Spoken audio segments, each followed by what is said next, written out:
Penuntun Guru, Bagian I, Ikhtisar, Ayat Inti, Markus 2, 3, Fokus Pelajaran, Markus 2 ayat 3-12, Markus 3 ayat 6 dan ayat 22-29, Pendahuluan. Pelajaran minggu ini mengulas peristiwa-peristiwa dalam pelayanan Yesus sebagaimana disajikan dalam Markus 2 dan 3. Pekerjaan Yesus difokuskan pada pemulihan kehidupan manusia melalui Injil. Namun, pelayanan dan pesan Yesus tidak selalu diterima dengan baik oleh individu-individu tertentu yang mempunyai pengaruh besar dalam masyarakat pada saat itu. Tema pelajaran dalam Markus 2 dan 3, penulis menyoroti fakta bahwa beberapa guru agama salah memahami dan tidak mempercayai pesan Yesus. Dalam konteks ini, kami akan memeriksa 1. Kelompok-kelompok tersebut, termasuk kaum Farisi dan ahli-ahli Taurat, yang memusuhi ajaran Yesus. 2. Beberapa persoalan perselisihan antara Yesus dan para pemimpin agama. Bagian 2, komentar, pelayanan Yesus di luar sinagoga. Sinagoga adalah pusat pelayanan Yesus. Ia masuk lagi ke dalam sinagoga. Markus 3 ayat 1 penekanan ditambahkan. Namun, Yesus tidak terbatas pada sinagoga saja dalam pelayanannya. Fleksibilitas inilah yang membedakannya dari penguasa pada zamannya. Untuk mendapatkan lebih banyak wawasan tentang pelayanan Yesus yang berkeliling, kita harus melihat struktur pasal pembuka Injil Markus itu sendiri. Setelah melihat Markus 1 minggu lalu, sekarang kita beralih ke isi dan struktur pasal 2. Markus 2 dan 3 tampaknya merupakan satu unit sastra dalam Injil Markus. Bagian ini dimulai dengan mencatat bahwa Yesus ada di dalam rumah. Markus 2 ayat 1, itu diakhiri dengan menyebutkan beberapa anggota keluarganya, ibu dan saudara laki-laki. Markus 3 ayat 31-35. Di sela-sela dua segmen narasi ini, Yesus melakukan perjalanan ke daerah dekat Danau Galilea. Dia pergi ke kantor pajak, Markus 2 ayat 14, dan kemudian memasuki rumah Lewi, Markus 2 ayat 15. Kemudian Yesus melanjutkan ke ladang gandum, Markus 2 ayat 23. Selanjutnya, dia masuk ke sinagoga, Markus 3 ayat 1. Kemudian dia pergi bersama murid-muridnya ke laut, Markus 3 ayat 7, dan kemudian dia memasuki rumah lain, Markus 3 ayat 19. Singkatnya, bagian kisah Markus ini menyoroti bahwa Yesus melayani orang-orang di rumah-rumah di kota, di sinagoga, dan bahkan di daerah pedesaan. Dengan cara ini, kita melihat bahwa Yesus melayani orang banyak. Pelayanannya bersifat perkotaan dan pedesaan di wilayahnya, kelompok kontroversial dan bermusuhan. Hal awal lain yang perlu dipertimbangkan dalam Markus 2 dan 3 adalah kebencian beberapa pemimpin agama politik terhadap Yesus dan pelayanannya. Di antara kelompok yang disebutkan dalam bagian ini adalah ahli-ahli Taurat, Markus 2 ayat 6 dan 16, Markus 3 ayat 22, orang Farisi, Markus 2 ayat 24, Markus 3 ayat 6, dan kaum Herodian, Markus 3 ayat 6. Mereka mewakili tiga kelompok penting dalam masyarakat Israel pada masa pelayanan Yesus. Orang Saduki adalah kelompok lain, Markus 12 ayat 18, namun mereka tidak muncul dalam bagian pembelajaran kita ini. Tantangan yang dihadapi Yesus saat ini bukanlah melawan kekuatan kegelapan. Setan-setan tidak mempunyai peran aktif dan tidak ada kekuatan nyata melawannya di bagian narasi ini selain apa yang disebutkan dalam Markus 3 ayat 11, di mana Penulis menegaskan, setan-setan itu sujud di hadapan Yesus. Konflik yang Yesus hadapi di sini adalah melawan sesuatu yang lebih konkret. Para pemimpin spiritual atau guru bangsa, para ahli telah membuktikan bahwa orang-orang Farisi dan ahli-ahli Taurat dikaitkan dengan posisi terkemuka dalam masyarakat Yahudi, dari sekitar 200 sebelum Masehi hingga 100 Masehi. Kedua kelompok ini adalah pemimpin bangsa yang terpelajar, yang tinggal di berbagai wilayah di negara ini. Dalam arti tertentu, para ahli Taurat dan orang Farisi mewakili sektor keilmuan pada masanya. Michel Libarnewal menyatakan, orang-orang Farisi mungkin muncul dari kaum Hasidean, dengan ikatan mereka dengan para ahli Taurat, sebagai orang-orang yang menekankan pembelajaran hukum dan ketaatan terhadap perintah-perintah. Libarnewal, Farisi, Saduki, dan kaum Eseni, dalam dunia Perjanjian Baru, konteks budaya, sosial, dan sejarah halaman 218. Flavius Josephus menggambarkan pengaruh kelompok-kelompok ilmiah ini dan tekanan yang mereka berikan dalam masyarakat terkait dengan tradisi seputar Taurat. Orang-orang Farisi telah menyampaikan kepada bangsa itu banyak sekali perayaan berdasarkan garis keturunan nenek moyang mereka yang tidak tertulis dalam hukum Musa, dan oleh karena itu, orang-orang Saduki menolaknya dan mengatakan bahwa kita harus menganggap ibadah-ibadah yang tertulis itu wajib. Tetapi kita tidak boleh menjalankan apa yang berasal dari tradisi nenek moyang kita. The Works of Josephus halaman 355. Mishnah juga mengungkapkan ketegangan-ketegangan tertentu yang ada sehubungan dengan ajaran para ahli Taurat. Misalnya, Sanhedrin 11 ayat 3 menyiratkan bahwa para guru lebih menekankan pada tradisi daripada Taurat. Ada keketatan yang lebih besar sehubungan dengan penafsiran para rabi tradisional terhadap Taurat dibandingkan dengan hal-hal yang berkaitan dengan Taurat, Sanhedrin 11 ayat 3. Para ahli Taurat juga digambarkan sebagai pengacara, bandingkan dengan Mat 22 ayat 35. Dengan kata lain, mereka adalah ahli hukum Musa. Pertanyaannya adalah, mengapa orang-orang Farisi dan ahli-ahli Taurat selalu berselisih dengan Yesus? Atau mengapa dia menantang guru-guru ini? Saldarini menekankan bahwa pengetahuan orang Farisi tentang hukum dan tradisi Yahudi yang diterima masyarakat adalah dasar status sosial mereka.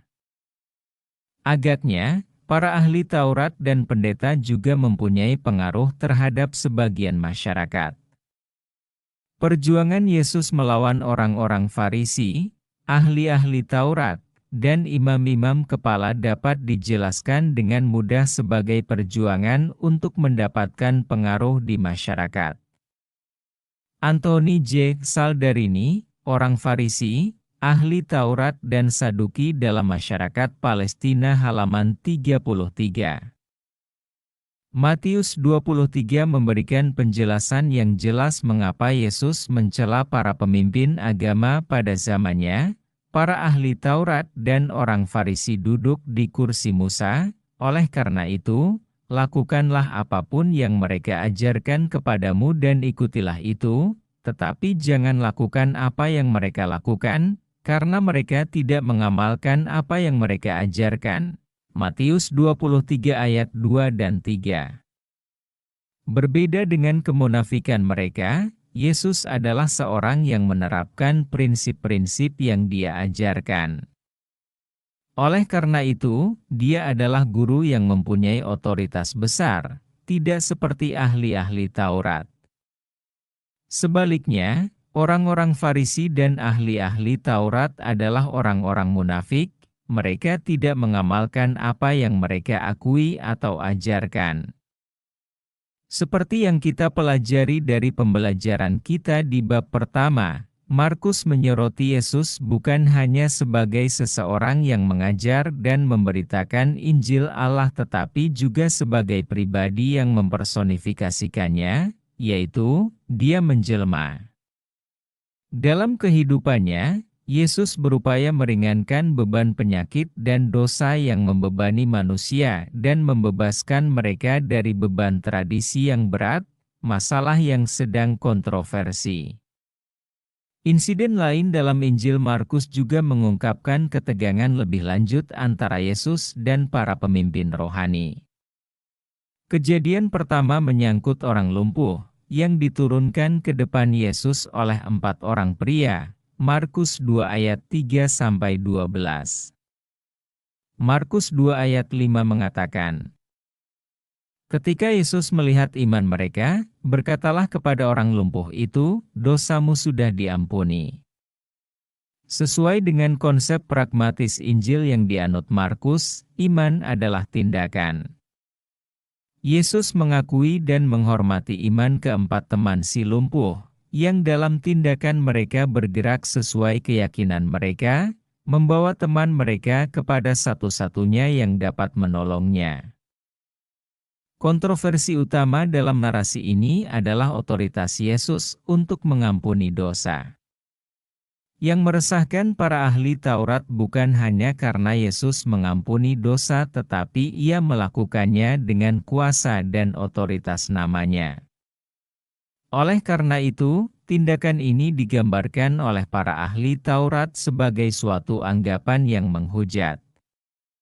Dalam konteks di mana Allah sendiri dipandang mampu mengampuni dosa, Markus 2 ayat 7, Lukas 7 ayat 49, Yesus melakukan hal tersebut. Yesus dituduh melakukan penghujatan bukan karena Dia secara langsung mengaku sebagai Tuhan atau mengucapkan nama suci Tuhan tetapi karena Dia bertindak seperti Tuhan. Robert Hastings, dalam buku Mark, Baker Exegetical Commentary on the New Testament halaman 119. Yesus menunjukkan dengan jelas bahwa Dia, sebagai anak manusia, yang ilahi di bumi, mempunyai wewenang untuk mengampuni dosa, Markus 2 ayat 10. Penulis Injil menekankan sebuah rincian penting, tidak seperti para ahli Taurat. Manusia menyadari bahwa pemulihan orang lumpuh adalah termasuk pengampunan dosanya adalah tindakan ilahi. Mereka semua takjub dan memuliakan Allah. Markus 2 ayat 12. Pada bab berikutnya, para ahli Taurat mencoba memberikan argumen baru mengenai Yesus dan otoritas atau kuasanya untuk membebaskan dan memulihkan orang-orang yang kerasukan setan. Para pemimpin agama berpendapat bahwa Yesus dirasuki Beelzebul dan bahwa Dia mengusir setan dengan penguasa setan, Markus 3 ayat 22. Sayangnya, para ahli Taurat tidak mengakui bahwa karya Yesus berasal dari Tuhan. Sebaliknya, mereka menganggap pekerjaannya berasal dari kuasa setan. Karena tuduhan jahat dan salah ini, Yesus membela tindakannya sebagai pekerjaan Roh Kudus. Lebih lanjut, Yesus menuduh para ahli Taurat melakukan penghujatan terhadap Roh Kudus. Kesalahpahaman mereka mengenai pekerjaan Yesus telah membuat mereka bersalah karena dosa kekal, Markus 3 ayat 29, yaitu dosa yang mempunyai akibat yang tidak terbatas. Dosa yang tidak dapat diampuni adalah penolakan yang keras kepala untuk mengakui bahwa Tuhan sedang bekerja, telah bekerja di dalam manusia Yesus. Sayangnya, menurut Brooks, penolakan keras kepala mereka bukanlah suatu tindakan tunggal melainkan tindakan dan sikap yang menjadi kebiasaan. Perfect tense, Markus 3 ayat 30, dapat diterjemahkan, mereka terus berkata. James A. Brooks, dalam buku Mark the New American Commentary, volume 23 halaman 76, bagian 3, penerapan kehidupan. Selain kesalahpahaman tentang anak Allah oleh orang-orang Farisi dan ahli Taurat, Yesus juga disalahpahami oleh anggota keluarganya sendiri, yaitu saudara-saudaranya.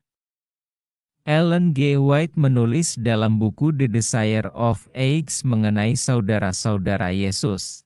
Mereka menginginkan agar dia menyetujui gagasan mereka, padahal hal tersebut sama sekali tidak selaras dengan misi ilahinya.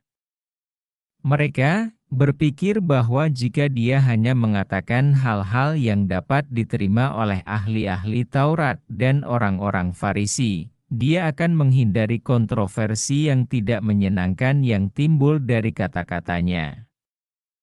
Mereka mengira bahwa dia tidak berdaya dalam mengklaim otoritas ilahi, dan menempatkan dirinya di hadapan para rabi sebagai penegur dosa-dosa mereka.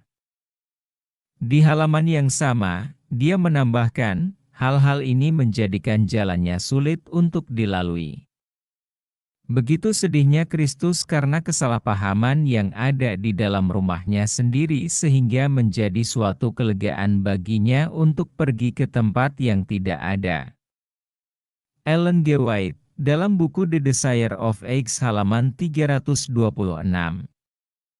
Pada halaman berikutnya, Ellen G. White mengimbau kita, mereka yang dipanggil untuk menderita demi Kristus, yang harus menanggung kesalahpahaman dan ketidakpercayaan, bahkan di rumah mereka sendiri, dapat menemukan kenyamanan dalam pemikiran bahwa Yesus telah menanggungnya. Sama. Dia tergerak oleh belas kasihan terhadap mereka. Dia meminta mereka untuk menemukan persahabatan di dalam Dia. Dan kelegaan ketika dia menemukannya dalam persekutuan dengan Bapa. Dalam buku The Desire of Ages halaman 327, ajukan pertanyaan-pertanyaan berikut kepada anggota kelas Anda. Pernahkah Anda menghadapi konflik apapun di lingkungan sosial terdekat Anda atau di antara anggota keluarga karena kepercayaan Anda? Jika ya, bagaimana gagasan bahwa Yesus telah mengalami hal yang sama dapat menghibur Anda?